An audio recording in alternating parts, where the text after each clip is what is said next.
மோசையிலும் பெரியவராய் இருக்கிற நம் ஆண்டவராகிய இயேசு கிறிஸ்து இந்த பூமியிலிருந்து எடுத்துக்கொள்ளப்படுவதற்கு முன்னமே இரத்தத்தால் மீட்கப்பட்ட சபையை அவர் பிரித்தெடுத்து வைத்து விட்டு போயிருக்கிறார்.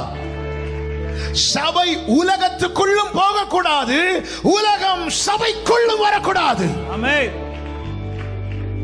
அவங்கள மாதிரி இவங்கள மாதிரி சபை உலகத்துக்குள்ளும் போகக்கூடாது, உலகம் சபைக்குள்ளும் வரக்கூடாது. காரணம், பிரித்து வச்சுட்டு போயிருக்கிறார். தள்ளுவாங்க, தள்ளலைன்னா தான் சந்தேகப்படணும். உலகம் உங்களை பகைத்ததானால் நீங்கள் ஆச்சரியப்படாதிருங்கள். உலகம் உங்களை பகைக்கிறதற்கு முன்னமே அது என்னை பகைத்தது என்று இயேசு கிறிஸ்து சொல்லுகிறார்.